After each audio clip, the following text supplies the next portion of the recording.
Have you guys seen Friends? If you have, you obviously know Ross. He's a paleontologist, and he's the guy who always states these random facts, and everyone's like, concept. I mean, anthropologically speaking. So here I am. I'm going to be Ross for a second. Codependency and anxiety. Which came first? Kind of the chicken and the egg situation, right? Unfortunately, no one really knows. Because if you're codependent, it means that your emotional state is dependent on someone else's. So you can say that you're feeling okay only if the other person is feeling okay. And so basically that means that when they're having a crappy day, you have a crappy day. That's kind of stressful by itself. So they kind of feed off each other. So here's where I'm going to go all Ross on you. Anxiety is actually an emotional reaction to fear. And in prehistoric times, fear was felt in the human brain when we were in physical danger. However, times have passed, physical danger is becoming less and less, we're kind of pampering ourselves, but our brain, our little pretty brain, even though it has gone so far, has kind of missed the update, so it still feels that same anxiety, that same fear that we would feel if we were in physical danger, even though now we are in an emotional danger. Because that's what codependency is. Codependency is an addiction to the other person, to the person's needs, wants, welfare, everything. If they fear something, you fear something. So that anxiety is emotional fear. So codependent people are like parasites. That means that we latch onto someone, or they latch onto us, according to who the codependent person is.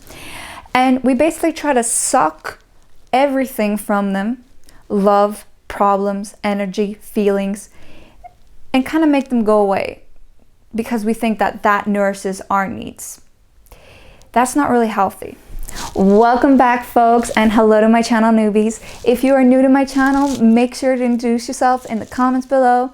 My name is Olympia. I have a degree in cognitive neuroscience, and what I like to do, just like all my videos, I like to dissect that pretty little brain of yours and see what makes you tick, but also what makes you talk. So help a girl out and make sure to smash that subscribe button, ring that bell so you guys get notified when I make new videos every Thursday. And let's start. So in this video, I want to explain to you why it's so important to understand the relationship between codependency and anxiety, even if you know that they're related, why they're related, how to deal with it, and my little secret method of how I put my anxiety into perspective, which basically is what my channel is about. Giving you guys perspective, giving you guys the tools to mind shift your mindset. So let's start. Now, I talked about in my previous videos how to overcome codependency and codependent mothers, explaining how this need, this feeling, this anxiety, this fear of the emotions to come can derive from childhood trauma, can derive from your early years, from family. Because like I say, where else? Everything comes from there almost. So how do you deal with this anxiety? Because if you're watching this video now and you realize that you are codependent, or you know that you're codependent, aside from knowing the facts, you kind of want to know how to fix the feeling around those facts, how you feel about those facts. So even though you may not know that your emotions are dependent on someone else's and you refuse to be labeled as codependent, that's fine. You know what the beautiful brain does? Even though you refuse to believe or feel those stuff, if it is true, it will make you know. It will do what we call a psychosomatic effect, which basically means that what you feel will translate here. So anxiety has shown to cause headaches, insomnia, trembling, fast heart rate. Now some of these, obviously you understand, you know that when you're anxious, your heart rate goes up. But what happens when you don't let that anxiety enter that little brain of yours, and suddenly you start having heart palpitations and you're thinking, holy shit, I'm going into a heart attack. So it's very important to understand the relationship between codependency and anxiety, and how, because you are trying to absorb the other person's energy, the person's emotions, their wants, their needs, it's really draining on you. And on top of the anxiety you have of your own life, suddenly you're adding more stress that is honestly not yours to bury. Harsh truth time, it can't be all about you. Because if you are codependent and if you suffer from this anxiety, you have this incessant need to fix the other person. And like I explained in my video, How to Overcome Codependency, by helping them, you're actually making them emotionally handicapped. And it's not all about you. I'm sorry to break it to you, but that person will survive without you. Unless they're under 18 and they're legally your responsibility, a person can, and with the proper upbringing, survive without you. And if they can't, that's not on you. You're not someone's Superman. You're not someone's hero. You're your own hero. So I want you guys to think about a problem you're facing that most likely, if you are codependent, most likely will also involve another person. And I want you to write down that problem. And if you feel comfortable, share that problem below. This could be something so simple as, he no longer says he loves me. Let me explain. It's not that he doesn't love you, it's that he doesn't express it verbally. He doesn't say the words, I love you. Now, a person that is codependent may read into this much more.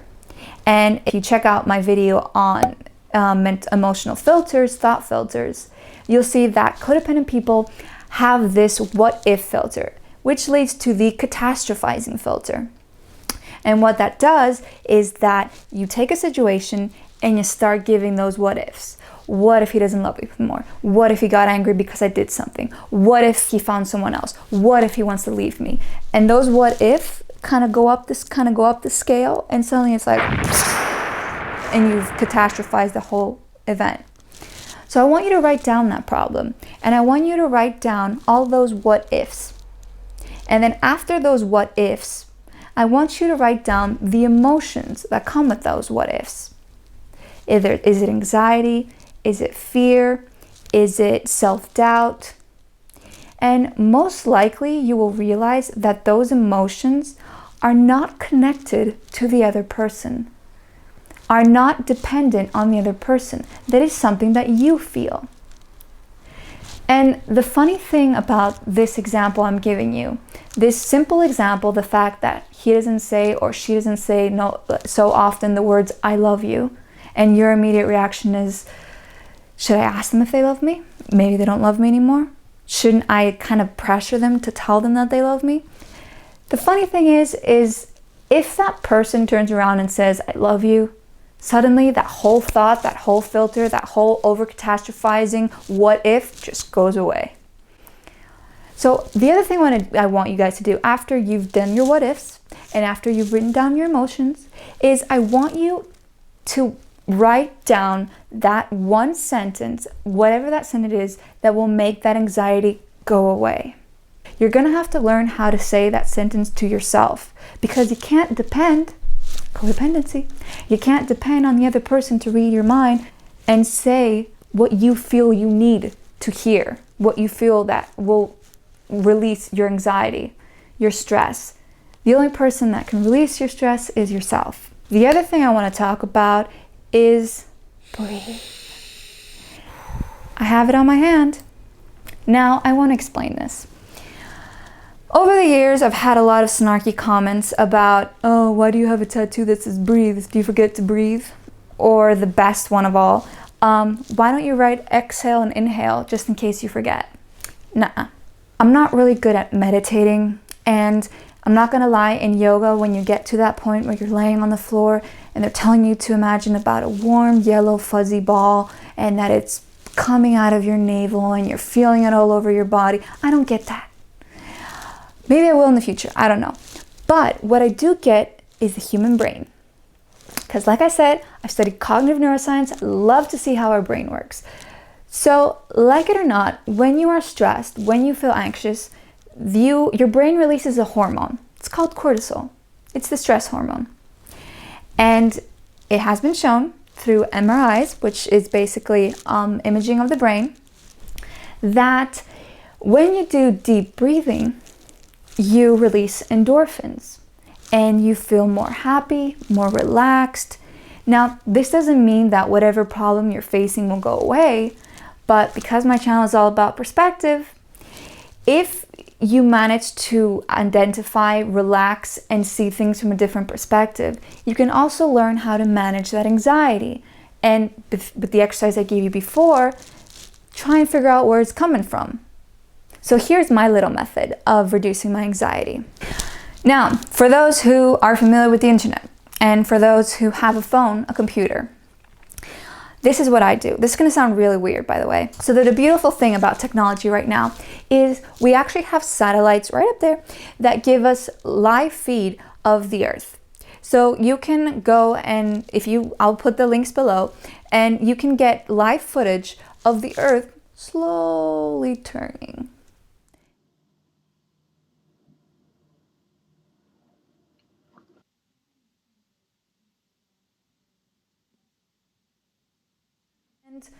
And sometimes you can see that little light from the sun, and it's so soothing. Why? Put it on full screen. You're watching the Earth slowly rotate. Imagine that you are a little speck on that Earth with your little problem. I'm not minimizing the problem, I'm putting it into perspective. And this is where my tattoo comes in. It's not a matter of knowing how to breathe or feeling that fuzzy yellow ball. It's the fact that right now, at this moment, the only thing that you have to do, the most important thing you have to do is breathe. So when I see that Earth rotating, I'm thinking, you know what? Humanity has gone through a bunch of crap. We're in the midst of a pandemic right now. We've had famine. Each of us have our own problems. But so many years have passed, and at the end of the day, the only thing we've been doing is breathe. So it really puts things in perspective, seeing you from the Earth out there.